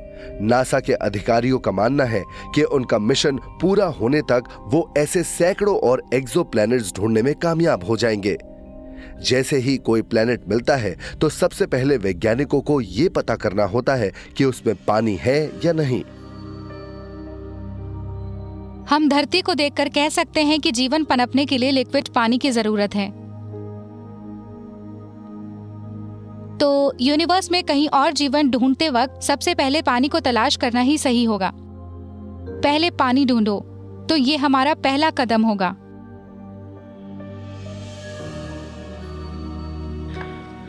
क्योंकि धरती पर जहाँ भी लिक्विड पानी है वहाँ पर जीवन पनपता है, और ये सच है। धरती पर असाधारण हालातों में भी जीवन पनप सकता है। ऐसे कुछ जीव मौजूद हैं जो समंदर के तल में धरती के अंदर से आती हुई बेहद गर्म भाप से भी जिंदा रह सकते हैं। कुछ ऐसे अनोखे जीव भी हैं जो न्यूक्लियर रिएक्टर्स के वेस्ट पूल में और बहुत ज्यादा रेडिएशन वाले माहौल में भी पाए जाते हैं। लेकिन एक चीज जो कि जीवन के पनपने के लिए सबसे ज्यादा जरूरी है वो है लिक्विड पानी। ये जानने के लिए कि किसी ग्रह पर पानी और शायद जीवन है या नहीं, वैज्ञानिक खास टेलीस्कोप के जरिए उसके एटमॉस्फेयर की जांच करते हैं। हम किसी भी ग्रह से आती हुई रोशनी को देखते हैं और फिर उस रोशनी को आसमान के इंद्रधनुष की तरह अलग अलग कर देते हैं। तो अगर हम आसमान में इंद्रधनुष को देखें और एकदम ध्यान से उस पर नजर गड़ाएं, तो हमें उसमें कुछ काली लाइंस दिखाई देंगी। हमें दिखेगा कि उन जगहों पर इंद्रधनुष में रंग नहीं है, और वहाँ रंग इसलिए नहीं है क्योंकि उन्हें धरती के एटमॉस्फेयर की गैसें सोख लेती हैं। और दूसरे ग्रह पर इंद्रधनुष ढूंढने के बाद हम उसमें काली लाइंस ढूंढते हैं ताकि हमें पता चले कि उसके एटमॉस्फेयर में कौन सी गैसेज मौजूद हैं। ये जानने के लिए कि जीवन की वजह से एटमॉस्फेयर पर क्या असर होता है, नासा के वैज्ञानिक कैलिफोर्निया के Moss Landing wildlife area में माइक्रोबियल मैट्स को स्टडी करते हैं। माइक्रोबियल मैट्स नासा के लिए कई अलग अलग वजहों से बेहद जरूरी हैं। उन माइक्रोबियल मैट्स में जो जीव होते हैं वो लगभग तब से धरती पर हैं जब धरती पर जीवन की शुरुआत हुई थी। उनसे कई बहुत जरूरी चीजें बनती हैं जिन्हें हम बायोमेकर्स कहते हैं, जो दूसरे ग्रह पर जीवन ढूंढने की हमारी इस तलाश में बहुत जरूरी हैं। तो कुछ टेक्सचुअल बायोमार्कर्स होते हैं। जब आप माइक्रोबियल मैट का एक टुकड़ा उठाते हैं और उसकी सतह को देखते हैं तो वो कैसी दिखाई देती है। तो इन माइक्रोबियल मैट से हम एक काम ये करते हैं कि इनमें मीथेन की तादाद में होने वाले बदलाव को देखते हैं। मीथेन एक ऐसी गैस है जो कुछ ऐसे जीव पैदा करती है जो उन मैट के अंदर मौजूद ऑर्गेनिक मैटर को अपने खाने के लिए इस्तेमाल करती है। और जब वो मीथेन हमारे एटमॉस्फेयर में जाता है तो कई मशीनों की मदद से देखा जा सकता है, जैसे कि टेरेस्ट्रियल प्लैनेट फाइंडर जो कि नासा की कॉन्सेप्ट मिशन से है, जो उन गैसेस को ढूंढता है जो एक्सोप्लैनेट पर मौजूद जीव पैदा करते होंगे। क्या वो कार्बन के बने हैं और हमारी तरह ऑक्सीजन और कार्बन डाइऑक्साइड के सहारे जिंदा रहते हैं? हमारा एटमॉस्फेयर जिंदा जीवों के बिना टिक भी नहीं पाता, अब तक ये भाप बनकर उड़ जाता। तो अगर हम अंतरिक्ष में देखें और हमें एक तारे के आसपास वो केमिकल्स दिखाई दें जो कि हमें पता है कि वहाँ होते हैं जहाँ जीवन होता है, तो इस बात का ठोस सबूत होगा कि वहाँ पर जीवन मौजूद है। हमें ये नहीं पता चल पाएगा कि वहाँ समझदार जीव है या नहीं, पर जीवन का पता चल जाएगा। हमारी ये यूनिवर्स जिसमें ढेर सारी संभावनाएं हैं, इसमें हमारे प्लैनेट हंटर्स एक जैसी जगह पर तलाश कर रहे हैं जिसे हम गोल्डीलॉक्स जोन बुलाते हैं। गोल्डीलॉक्स जोन ग्रहों के लिए वो इलाका है जहाँ ना बहुत ज्यादा सर्दी होती है और ना बहुत ज्यादा गर्मी, और जीवन पनपने के लिए सही तापमान होता है। अभी तक हमें गोल्डीलॉक्स जोन में धरती के जैसा कोई भी ग्रह नहीं मिला है। एक ग्रह काफी कुछ हमारे जैसा है, उसका नाम है ग्लीज 581d, लेकिन हमें पक्का नहीं पता है कि वो ग्रह गोल्डीलॉक्स जोन में है या नहीं। पिछले कुछ सालों में खोज हुई है कि यूनिवर्स में एक से ज्यादा गोल्डीलॉक्स जोन मौजूद हैं, जैसे कि बर्फीले प्लैनेटेसिमल के अंदर भी जीवन मौजूद हो सकता है, जो कि छोटे ग्रह या फिर बड़े चांद होते हैं। जुपिटर का चांद यूरोपा इस बात की एक मिसाल है। यूरोपा पर बर्फ के नीचे लिक्विड मौजूद है, उसमें अंदर से लिक्विड भरा है क्योंकि उसके अंदर टाइडल हीटिंग और फ्रिक्शन की वजह से गर्मी पैदा होती है। तो ऐसा हो सकता है कि उस पर जीवन भी हो, शायद उस पर माइक्रोब्स भी हो, जो कि उसकी सतह पर जमी बर्फ के काफी अंदर। ये एक बहुत ही चैलेंजिंग सवाल है। क्या हमारे सोलर सिस्टम में कहीं और जीवन मौजूद है? उसके कई बातों का एक साथ होना जरूरी है। हमें विज्ञान की समझ होनी चाहिए, हमें सही सवाल पूछने चाहिए। काश मेरे पास एक ट्राइकॉर्डर होता जिसे मैं घुमाकर पूछ सकती यहाँ जीवन है या नहीं, लेकिन हमारे पास नहीं है। इसलिए हमें समझदारी से काम लेना होगा, चालाक बनना होगा और ऐसे इंस्ट्रूमेंट बनाने होंगे जिससे इन सवालों के जवाब हमें मिल पाएं। ऐसा होना तो तय है। यूनिवर्स में कितने सारे ग्रह मौजूद हैं, तो जाहिर है कि एक दिन हमें गोल्डीलॉक्स जोन में मौजूद एक ग्रह भी मिलेगा।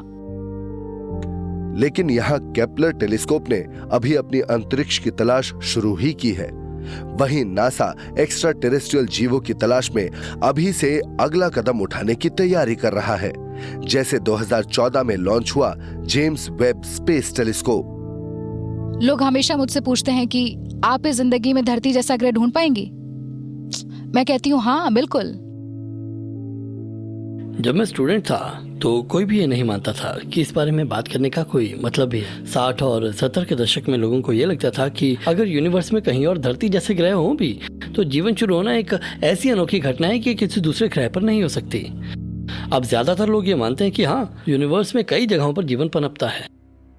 सबको एलियन से मिलना है, लेकिन हमें धीरे धीरे आगे बढ़ना होगा। हमें भागने से पहले चलना सीखना होगा। मेरे लिए सबसे दिलचस्प बात यह है कि हम सिर्फ 450 करोड़ साल से हैं, एक ऐसे यूनिवर्स में मौजूद हैं जो लगभग 1400 करोड़ साल पुराना है।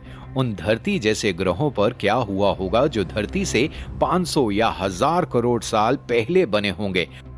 आप खुद ही सोच कर देखिए। लेकिन क्या ऐसा हो सकता है कि सिर्फ हम इंसान ही ऐसे समझदार जीव नहीं हैं जो यूनिवर्स में जीवन तलाश रहे हैं? क्या यह मुमकिन है कि दूसरे ग्रहों के जीव भी खुद ऐसी ही तलाश कर रहे हैं? हमारे उन्हें ढूंढने से पहले उन्होंने हमें ढूंढ लिया तो क्या होगा? कुछ लोग मानते हैं वो हमें ढूंढ चुके हैं। मार्च 2010 में एक रहस्यमयी टिमटिमाती लाइट क्लीवलैंड ओहायो के ऊपर तैरती लगातार 11 रातों तक दिखाई दे रही थी। हमें इस वक्त उस झील के ऊपर एक यूएफओ दिखाई दे रहा है। मेरे ख्याल से वो 270 डिग्री दक्षिण में है। वो दो चीजें हैं, उनमें से एक बाईं ओर से आ रही है। ये दोनों एक दूसरे के बहुत करीब हैं और ये बिल्कुल मुमकिन नहीं है कि ये कोई हवाई जहाज हो। अभी हो ये रहा है कि उनमें से पहली चीज यहाँ सामने आ गई है और वो वहीं पर रुकी हुई है, हवा में तैर रही है। उसमें से बहुत तेज और अलग अलग रंगों की रोशनियां निकल रही हैं। और दूसरी चीज मेरे ख्याल से उसके ऊपर के बाईं तरफ के कोने से सामने आई थी और अब ऐसा लग रहा है कि कहीं आगे बढ़ रही है। कमाल हो गया, उन दोनों ने आपस में जगह बदल ली। ऐसी चीज मैंने पहले कभी नहीं देखी।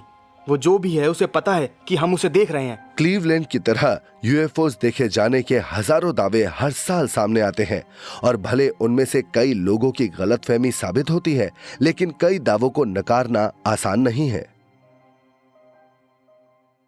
1991 में ब्रिटेन की मिनिस्ट्री ऑफ डिफेंस ने लेखक और जर्नलिस्ट निक पोप को इंग्लैंड, स्कॉटलैंड और वेल्स में हर साल यूएफओस देखे जाने के सैकड़ों दावों की जांच करने का काम दिया था।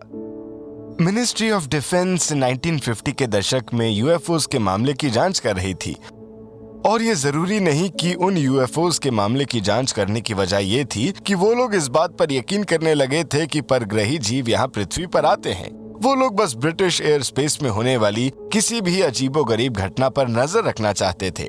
जाहिर है अगर ब्रिटेन में कुछ अजीब हो रहा था तो उन्हें उसके बारे में जानना था।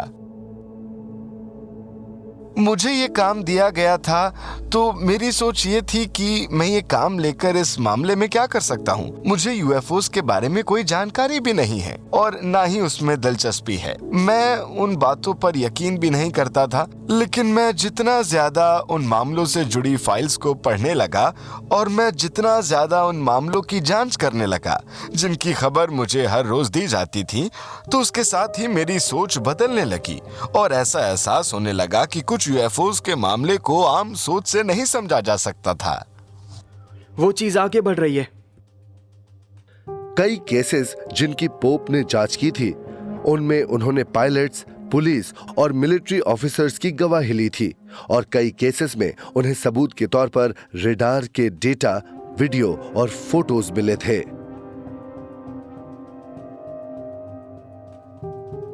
एक केस जिसने मेरी सोच को पूरी तरह से बदल दिया था, वो केस कॉसफोर्ड इंसिडेंट के नाम से जाना जाता है। हुआ ये कि कॉसफोर्ड यूनाइटेड किंगडम में बना एक मिलिट्री बेस है और जिस रात की मैं बात कर रहा हूँ, जो कि 30 मार्च 1993 की रात थी, उस रात 6 घंटों के बीच ही ढेर सारे लोगों ने कई बार यूएफओस को वहाँ उड़ते देखा था। इस मामले में कई गवाह पुलिस और मिलिट्री के लोग ही थे और तो और मिलिट्री एयरफोर्स बेसिस गोफर्ड और चौधरी के ठीक ऊपर एक विशाल ट्रायंगल के आकार का क्राफ्ट उड़ता हुआ देखा गया था और उनमें से एक बेस की मीटियोरोलॉजिकल ऑफिसर ने मुझे बताया था कि वो क्राफ्ट लगभग एक जंबो जेट जितना बड़ा था और वो बहुत धीरे धीरे आगे बढ़ रहा था, फिर अचानक बेहद तेज रफ्तार से चलकर कहीं दूर गायब हो गया। उन्होंने कहा था कि वो एक मिलिट्री जेट से काफी तेज था और ये बात बताने वाले एक ऐसे इंसान थे जो 8 साल से एयरफोर्स के लिए काम कर रहे थे। इस घटना की बारीकी से जांच की थी, न सिर्फ प्राइवेट यूएफओ इन्वेस्टिगेटर्स ने बल्कि ब्रिटिश गवर्नमेंट ने भी, और वो भी उस घटना के दौरान देखे सारे यूएफओस के बारे में कुछ बताने में नाकाम रही थी। ब्रिटेन में यूएफओ दिखने की एक और दिलचस्प घटना दिसंबर 1980 में हुई थी। यूएस एयरफोर्स के लोग जो सफक इंग्लैंड में तैनात थे, उन्होंने एक बहुत ज्यादा चमकने वाली स्पेसशिप को लगातार 2 रातों के दौरान रेंडलशैम फॉरेस्ट में उतरते देखने का दावा किया था। वो इस तरफ आ रहा है, वो यकीनन इस तरफ आ रहा है। इसके पीसेस हवा में उड़ रहे हैं। मुझे पूरा यकीन है ये बहुत अजीब है। ये मामला इसलिए सबसे अनोखा है क्योंकि इसमें लोगों ने आसमान में अजीब लाइट्स देखने की बात नहीं की थी। ये एक जमीन पर उतरा हुआ मेटल का क्राफ्ट था जिसके बारे में कुछ गवाहों ने ये कहा था कि वो उसके इतने करीब गए थे कि उसे छू सकें। एक चश्मदीद गवाह को उसके हल पर अजीबोगरीब निशान दिखे जो देखने में इजिप्शियन हायरोग्लिफ्स जैसे थे। उसने अपनी पुलिस नोटबुक में उसके चित्र भी बनाए थे और उनकी फोटोज ली थी। हालांकि बाद में उसे बताया गया कि उसने जो फोटोज ली थी उसमें से कुछ भी नहीं था और डिफेंस इंटेलिजेंस स्टाफ ने उस लैंडिंग साइट पर रेडिएशन की जांच की और उन्होंने पाया कि वो आसपास की जगहों से बहुत ज्यादा थी और ये जांच सरकार ने खुद करवाई थी। ब्रिटिश सरकार ने इस यूएफओ से जुड़ी घटना के बारे में एक बहुत बड़ी फाइल बनाई थी, लेकिन मुझे नहीं लगता कि अब उस घटना के बारे में कभी भी किसी को भी पूरा सच पता चलेगा। लेकिन इतने सारे भरोसेमंद गवाह होने के बावजूद भी मिनिस्ट्री ऑफ डिफेंस ने जल्द ही उस केस की जांच बंद कर दी। 22 साल बाद जब सरकार ने रेंडलशैम इंसिडेंट से जुड़ी फाइल्स लोगों के सामने पेश की तो उनमें कोई नतीजा नहीं निकला था।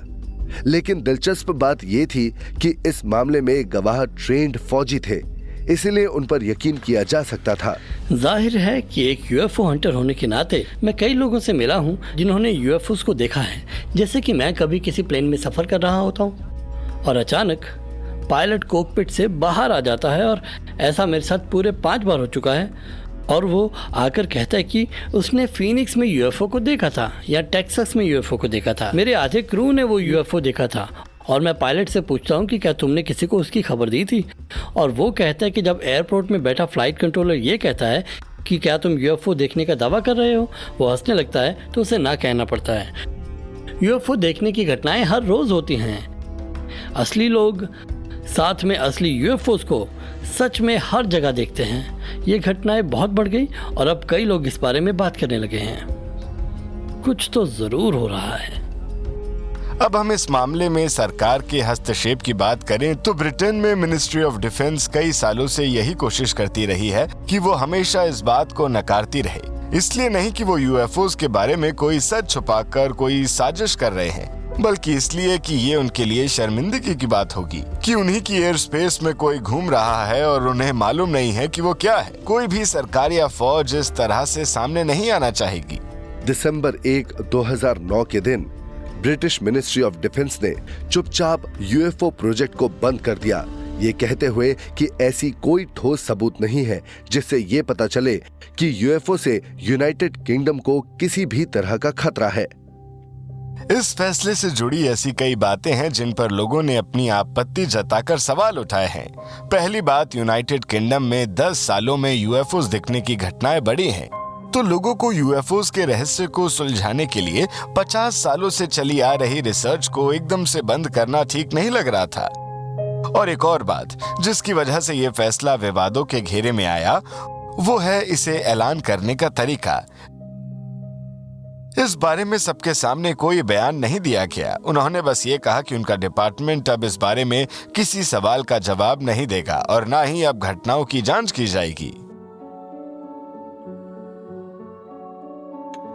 यूएफओज के बारे में जो भी खुफिया जानकारी सरकारों ने छुपा रखी है, उसे सबके सामने लाने में एक अड़चन ये है कि जाने माने वैज्ञानिक ये मानते हैं कि एलियन जीवों के बारे में स्टडी करना सही मायनों में एक वैज्ञानिक रिसर्च नहीं है। इस डर से कि कहीं उनका मजाक उड़ाया जाएगा, इस पर रिसर्च करने वाले कई वैज्ञानिक सामने नहीं आते हैं। आजकल के बेहतरीन वैज्ञानिक जब एक दूसरे से बात करते हैं तो सारी दुनिया में उनके कुछ अनकहे उसूल और कानून होते हैं। एक उसूल ये है कि हम ये नहीं दिखा सकते कि हम धार्मिक हैं। हम उड़न तश्तरियों में यकीन नहीं कर सकते और गलती से भी उन लोगों के साथ नहीं रह सकते जो उड़न तश्तरियों में यकीन करते हैं। लेकिन ये सारी बातें अभी भी बंद दरवाजे के पीछे होती हैं, क्योंकि जाहिर है कि कोई नहीं चाहता कि लोगों का उन पर ध्यान जाए, क्योंकि वो जानते हैं कि ऐसा कोई भी रिसर्च करने का अंजाम बहुत बुरा होता है। इसीलिए ये काम छुपकर किया जाता है और इसीलिए वो अपने आप को बाकी लोगों से थोड़ा दूर ही रखते हैं। किसी स्टडी में ये सोचकर आगे ना बढ़ना कि हमारे साथी हमारे बारे में क्या सोचेंगे, बहुत ज्यादा गलत है। हम ये सोच सकते हैं कि क्या इस ग्रह के बाहर भी जीवन होगा। हम ये सोच सकते हैं कि क्या दूसरी सभ्यताएं भी हमारे संपर्क में आई होंगी। क्यों नहीं सोच सकते? लेकिन जैसे जैसे कई वैज्ञानिक ये मानने लगे हैं कि इस बात के आसार हैं कि इस यूनिवर्स में कहीं पर समझदार जीव हो सकते हैं, क्या ये सोच कि एलियन जीव धरती पर आते हैं, इस पर भी लोग यकीन करना शुरू कर देंगे? क्या होगा जब एक्स्ट्रा टेरेस्ट्रियल जीव सच में धरती पर आएंगे और हमारे सामने आकर हमें अपने होने का सबूत देंगे? दर्जनों साइंस फिक्शन बुक्स और फिल्म्स ने यह दिखाया है कि कैसे एलियंस हमें आगाह करने या तबाह करने आएंगे। 1960 के दशक से लोग ये सोच रहे हैं कि जब ऐसा होगा तो हम क्या करेंगे। क्या उस दिन day the earth stood still जैसा हाल होगा? क्या एलियंस आकर हमें आगाह करेंगे कि हमारा ग्रह तबाह होने वाला है? क्या वो हम पर हमला करेंगे जैसे वॉर ऑफ द वर्ल्ड्स में मार्शियंस ने किया था? तो इस सवाल का जवाब जितना हम सोचते हैं उससे ज्यादा जटिल है। बात इतनी सीधी नहीं होगी कि कोई आकर कहेगा कि मुझे अपने लीडर के पास ले चलो।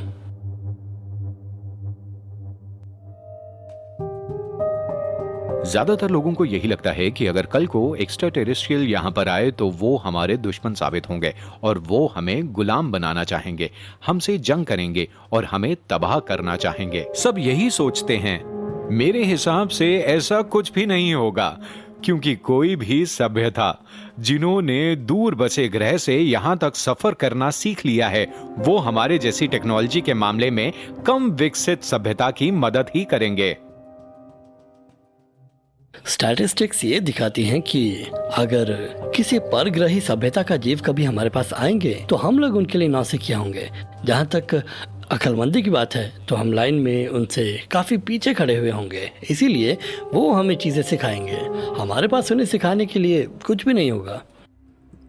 अगर हम ये मान लें कि हमारी गैलेक्सी में हमारे ऐसे पड़ोसी हैं जो हमारे ग्रह पर आते जाते रहते हैं, तो इससे हमें काफ़ी फायदा हो सकता है। ऐसी कई खबरें आई हैं कि कुछ लोगों से परग्रही जीव मिले हैं और उनकी बीमारियों का इलाज किया गया है, जिससे उन लोगों को काफ़ी फायदा हुआ है। उनके पास विकसित एनर्जी टेक्नोलॉजी होंगी। उनमें से कुछ टेक्नोलॉजीज को रिवर्स इंजीनियरिंग के जरिए मिलिट्री हवाई जहाज़ों में इस्तेमाल किया जा रहा है। उनके पास कम्युनिकेशंस टेक्नोलॉजीज होंगी। तो हमारी ज़िंदगी के जितने भी पहलू हैं, उनमें हमें ये मानने से फ़ायदा होगा कि यूनिवर्स में कहीं ना कहीं ऐसे जीव मौजूद हैं जिनके पास हमसे ज्यादा ज्ञान और जानकारी है जो हमसे बांट सकते हैं। सवाल ये है कि कल को हमारा उनसे संपर्क किस तरह से होगा। अगर रेडियो ब्रॉडकास्ट के जरिए हमारा उनसे संपर्क होगा तो एक बात तो होगी, अगर वो हमारे ग्रह पर आएंगे और वो वैसे ही होंगे जो हम यूएफओस के बारे में जानते हैं तो कुछ और होगा। लेकिन मेरे ख्याल से आज के जमाने के लोग उनसे मिलने के लिए पहले से कई ज्यादा अच्छे से तैयार हैं और वो इसका दावा करते हैं।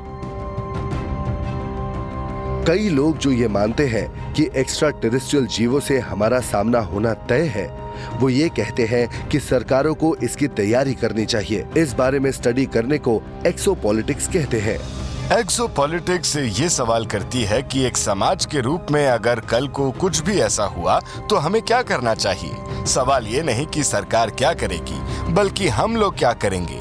हम उनकी तरफ दोस्ती का हाथ कैसे बढ़ा सकते हैं। एक्सोपॉलिटिक्स आम जनता के उन लोगों को साथ लाती है जो इसके बारे में फिक्र करते हैं और यूएफओ से जुड़ी बातें जानना चाहते हैं और जो चाहते हैं कि लोग मिलकर काम करें और सरकारों से इस बारे में सारी जानकारी निकलवाएं ताकि हम ऐसे मुलाकातों के लिए तैयारी कर सकें। लेकिन अगर हम दोस्ती का हाथ बढ़ाएंगे तो इस बात की क्या गारंटी है कि वो एलियंस भी हमसे दोस्ती करना चाहेंगे। कई वैज्ञानिक, जिनमें मशहूर थियोरेटिकल फिजिसिस्ट स्टीवन हॉकिंग शामिल हैं, उनके मुताबिक एलियन जीव हमारे लिए बहुत बड़ा खतरा हो सकती है और हमें कोशिश करनी चाहिए कि हम उनके संपर्क में ना आए। अगर परग्रही जीव या एलियंस हमारे लिए खतरनाक हुए या वो हमसे जंग करने आए तो क्या उनसे लड़ने की कोशिश बेकार होगी। धरती पर जीवन को खत्म कैसे कर सकते हैं, और ये आसान है, प्लेग के जरिए। ना ज़रूरत है यूएफओस की, ना आसमान से बरसती एनर्जी बीम्स की, ना धमाकों की, ना एम्पायर स्टेट बिल्डिंग को उड़ाने की। ये ज़रूरी नहीं है। हम ऐसा काम कर सकते हैं तो एलियंस क्यों नहीं कर सकते।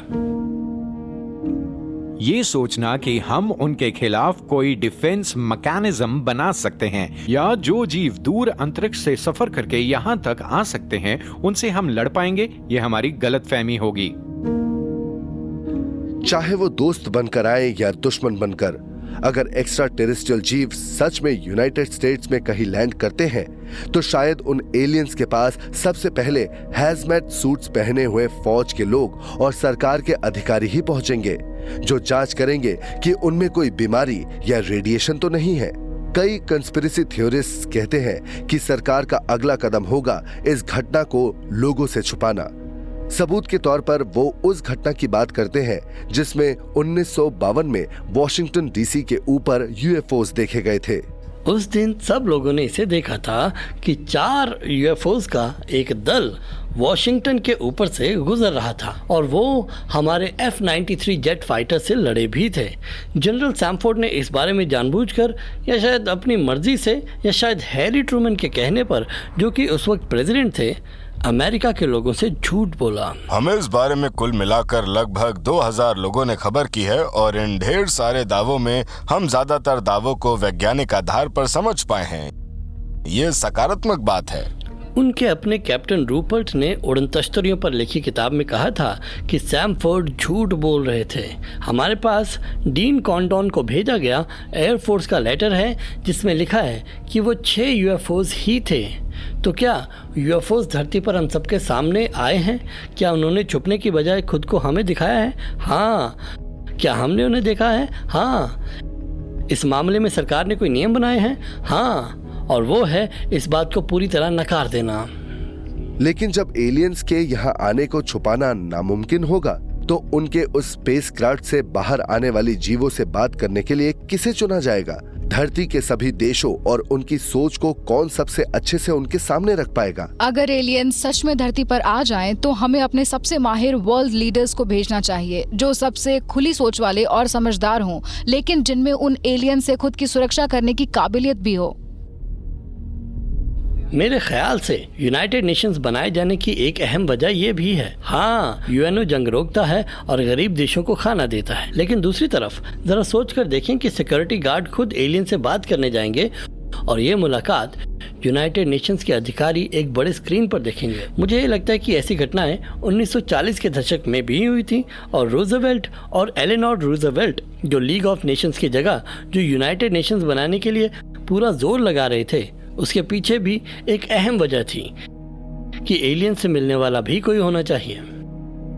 ये सोच कि हमारी तरफ से उन्हें बात करनी चाहिए जिन्हें चुनाव या किसी और तरीके से नेता बनाया गया है। मुझे तो नहीं लगता कि इस बात में कोई भी सच्चाई है। ऐसे भी कई लोग हैं जिनके पास उन लोगों से कई बेहतर आइडियाज होंगे जो सरकार में है।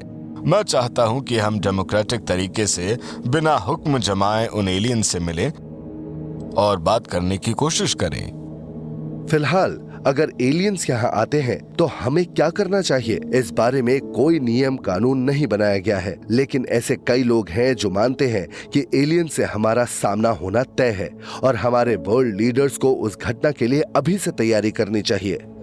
हम इस यूनिवर्स में अकेले नहीं हैं। दूर गैलेक्सीज में हमारे दोस्त और रिश्तेदार आज भी मौजूद हैं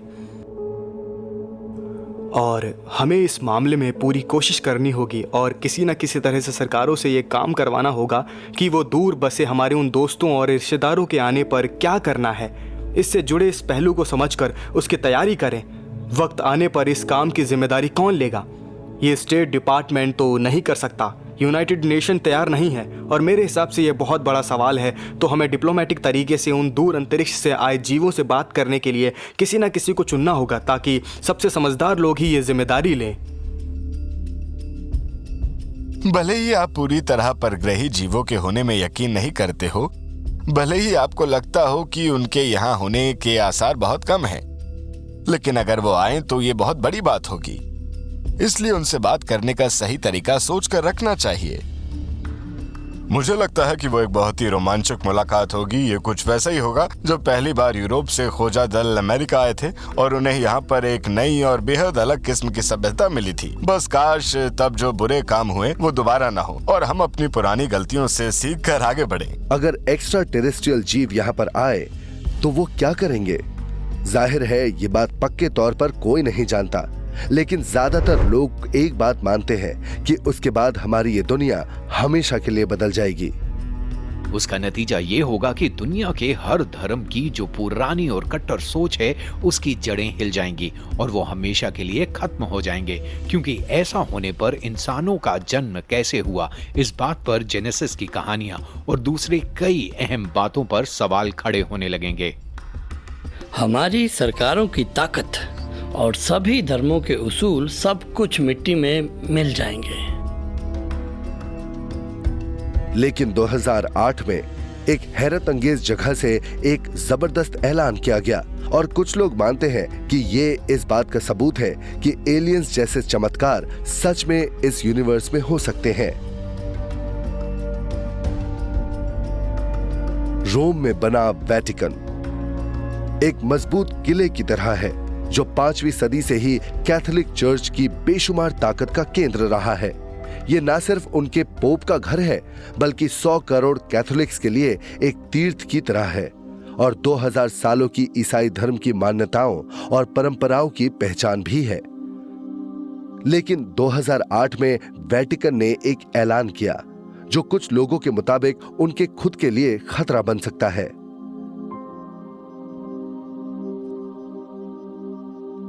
वेटिकन ऑब्जर्वेटरी के चीफ एस्ट्रोनॉमर फादर गैब्रियल फ्यूनिस ने यह बात कही कि हो सकता है दूसरे ग्रहों पर एलियन जीव मौजूद हो और वहां भी जीवन हो। उन्होंने ये कहा कि धरती के बाहर से किसी ग्रह पर जीवन मिला तो इसका मतलब ये नहीं कि हमें ईश्वर पर यकीन नहीं करना चाहिए। अगर आज से 500 साल पहले किसी ने ये बात कही होती तो उसे सजाए मौत दी गई होती। पोप बेनेडिक्ट जो अभी पोप हैं, वो विज्ञान की काफी कद्र करते हैं और वो समझदार जीवों को लेकर ऐसी सोच रखते हैं जो सच में असाधारण है। तो इसलिए उन्हें इस आइडिया को अपनाने में कोई दिक्कत नहीं थी कि हो सकता है दूसरे ग्रहों पर जीवन हो। जाहिर है कि ये ईसाई के लिए बहुत ही दिलचस्प सवाल है और वैज्ञानिक तरीके से इसका जवाब ढूंढने पर यह सवाल आता है कि आप इसे ईश्वर का काम कैसे मानेंगे। कई लोग ये सोचने लगे कि चर्च ने अभी ही ऐसा क्यों किया, क्यों सदियों तक ये सिखाने के बाद कि इंसान ईश्वर की सबसे महान रचना है और ये कि यूनिवर्स में बस हम ही एक समझदार जीव हैं, आखिर अब जाकर वेटिकन ने ऐसा ऐलान क्यों किया जो ईसाई धर्म की बुनियाद को ही हिला सकता है? क्या उन्हें ऐसा कुछ पता था जो हमें नहीं पता था? ये एकदम नई बात है और चर्च के इतिहास में आज तक कभी ऐसा नहीं हुआ है। ना सिर्फ वो एक्स्ट्रा टेरेस्ट्रियल्स होने के सवाल पर ध्यान दे रहे थे, बल्कि उन्हें उसे दिक्कत भी नहीं थी। ये उनकी सोच में एक बड़ा बदलाव था। ये उनकी मान्यताओं से अलग सोच थी। सवाल ये है कि क्यों? क्या इस बात से और सवाल खड़े होंगे? बिल्कुल। क्या इससे कोई बदलाव होगा? हाँ, होगा। लेकिन क्या इनकी वजह से हम धर्म में या ईश्वर में यकीन करना छोड़ देंगे? मुझे नहीं लगता।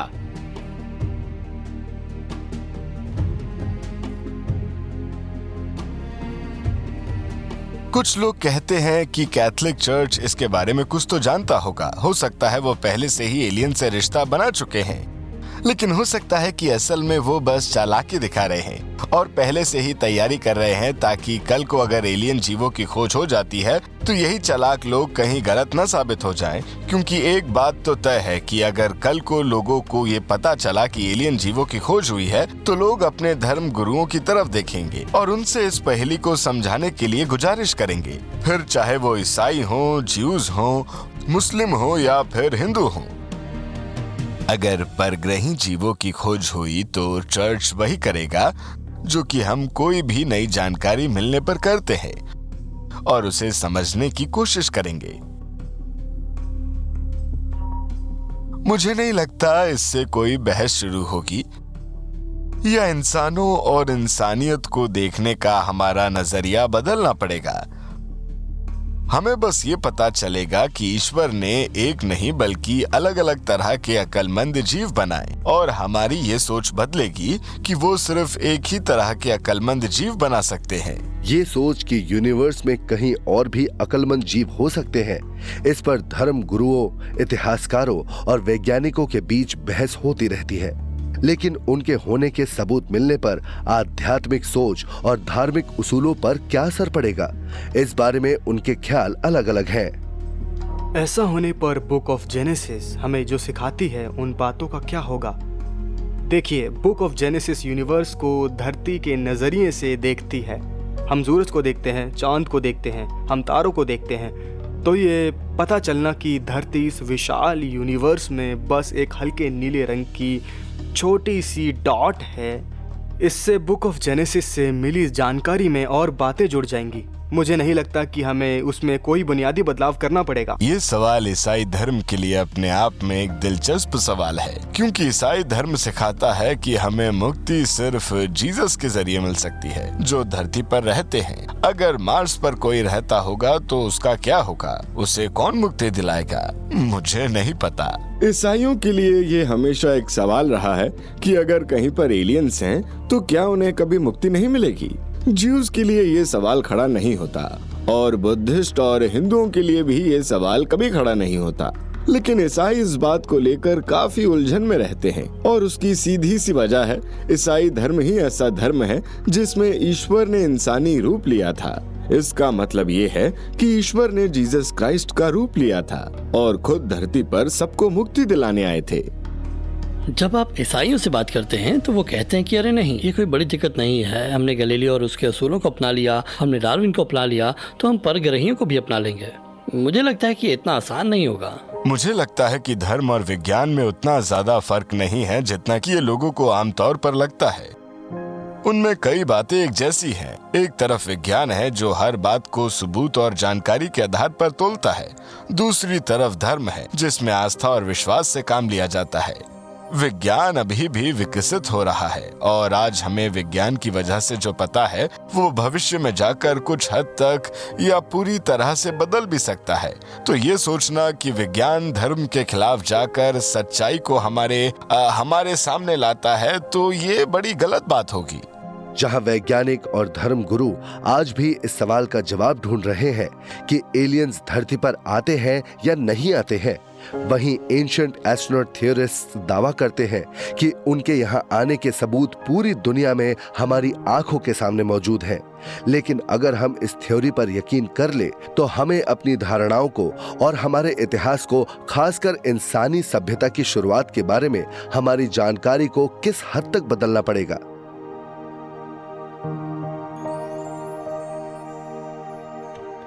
हजारों सालों से इंसान ऐसी घटनाओं के बारे में रिकॉर्ड्स रखते आए हैं जिनके बारे में जानकर लगता है कि आसमान के रास्ते दूसरी दुनिया के जीव धरती पर आया करते थे।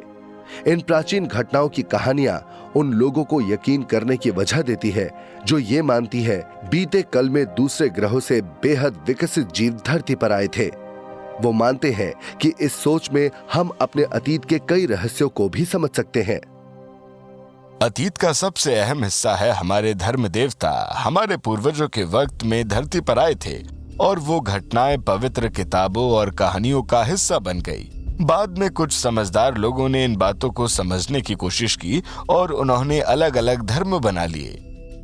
लेकिन बुनियादी बात यह है कि परग्रही जीव धरती पर आए थे। हम एक स्पीशीज के तौर पर आज जहां तक पहुंच पाए हैं, मेरे ख्याल से उसकी दो वजह हैं। पहली ये कि किसी ने हमारे जीन्स को जानबूझ के बदला है, और दूसरी टेक्नोलॉजी, क्योंकि अचानक से हमारे पूर्वज ऐसे काम करने और ऐसी चीजें बनाने लगते हैं जो हम आज भी नहीं बना सकते हैं। और प्राचीन ग्रंथों में साफ साफ लिखा है कि उस जमाने में हम काम इसीलिए कर पाए क्योंकि उन एक्स्ट्रा टेरेस्ट्रियल्स ने हमारी मदद की थी जो आसमान से धरती पर आए थे। एंशिएंट एस्ट्रोनॉट थियरिस्ट्स सबूत के तौर पर यह याद दिलाते हैं कि दुनिया की अलग अलग सभ्यताओं में कितनी सारी एक जैसी बातें हैं, लेकिन इन अलग अलग सभ्यताओं के लोगों ने दूसरी दुनिया के जीवों के लिए मेगालिथिक्स के ये विशाल स्ट्रक्चर्स क्यों बनाए थे? और आखिर प्राचीन ग्रंथों में आसमान में उड़ने वाले लोगों की कहानियां क्यों हैं? और आखिर क्यों प्राचीन इजिप्शियंस, होपी इंडियंस और नॉर्थ अफ्रीका की डोगोन जाति के लोग ये सब मानते थे या मानते हैं कि उनके पूर्वज उस कॉन्स्टलेशन से आए थे जिसे हमने सिरियस नाम दिया है? अगर एक्स्ट्रा टेरेस्ट्रियल्स एक पैगाम छोड़कर जाना चाहते थे ये बताने के लिए कि वो कहां से आए थे, तो इसका सबसे बेहतरीन तरीका होगा वो विशाल स्ट्रक्चर्स बनाना जिनसे हमें पता चले कि उनका घर कहां है। तो अगर हमारा सीरियस स्टार सिस्टम से कोई ताल्लुक है तो इसका मतलब यह है कि कल को जब एलियंस वापस आएंगे तब शायद वो वहीं से आएंगे। एक्स्ट्रा टेरेस्ट्रियल जीव होते हैं या नहीं, ये सवाल तब से हमारे मन में है जब से इंसानी सभ्यताओं की शुरुआत हुई थी। एंशिएंट एस्ट्रोनॉट थियरिस्ट्स और कई जाने माने वैज्ञानिक ये कहते हैं कि यूनिवर्स इतनी ज्यादा विशाल है, इसीलिए इस बात के काफी आसार है कि धरती के अलावा भी कहीं पर अक्लमंद जीव रहते हों। इतिहास को लेकर हमारा नजरिया परिपक्व नहीं हुआ है, तो कोई भी नई खोज हमारे इस नजरिए को और हमारे इतिहास की जानकारी को बदल सकती है। मेरे ख्याल से जब ये साबित होगा कि बीते कल में एलियन हमारी धरती पर आए थे, तो इससे दो अहम सवाल उठ जाएंगे, और वो ये है कि क्या परग्रही जीव बस यहाँ हमसे मिले और वापस चले गए, या फिर उन्हीं परग्रही जीवों ने यहाँ रुककर हमारी सभ्यताओं को विकसित करने में मदद की। मेरे ख्याल से दूसरी बात ज्यादा बड़ी साबित होगी, क्योंकि उससे बहुत कुछ समझना आसान हो जाएगा। अगर ये बात सच निकली तो इतिहास बदल जाएगा। मुझे नहीं लगता कि परग्रही जीव यहाँ पर आए होंगे और बिना कुछ पीछे छोड़े वापस चले गए जैसे वेकेशन पर आए थे।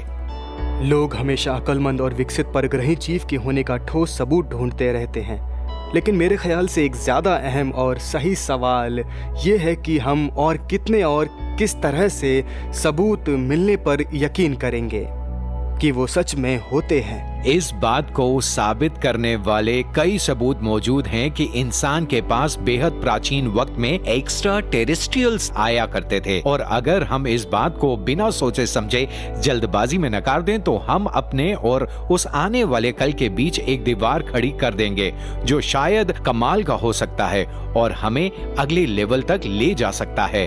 हम समझदार हैं, मन की बात सुनते हैं, हमारे पास सेंसेस हैं। ऐसे में खुद को विज्ञान से मिलने वाली जानकारी तक ही सीमित रखना एक गलती है। हम लोगों को चांद पर भेज सकते हैं, मार्स तक का सफ़र कर सकते हैं, सेल फोन्स बना सकते हैं, लेकिन हम अभी तक उन बुनियादी सवालों का जवाब नहीं ढूंढ पाए जो सबसे ज़रूरी है। हम कहाँ से आए हैं? हम यहाँ पर क्या करने आए हैं? हम कहाँ जा रहे हैं? हमें अभी तक इन सवालों के जवाब नहीं मिले हैं, और शायद प्राचीन लोगों को इस बारे में ज्यादा जानकारी थी। अगर एंशिएंट एलियंस बीते कल में धरती पर आए थे तो क्या वो यहां वापस आएंगे? अगर हां, तो क्या बनकर आएंगे? दोस्त, साथी, या मसीहा, या बैटल लॉस एंजलिस जैसी फिल्मों की तरह खतरनाक और बेरहम दुश्मन बनकर आएंगे? लेकिन सभी प्राचीन ग्रंथों में एक बात तो बिल्कुल साफ तौर पर लिखी गई है, और वो कि ये देवता एक दिन वापस जरूर आएंगे। लेकिन अगर एलियन जीव हमारी धरती पर हमला करने के मकसद से यहां आए तो क्या हम उसके लिए तैयार होंगे? क्या हम सच में उनका मुकाबला कर पाएंगे?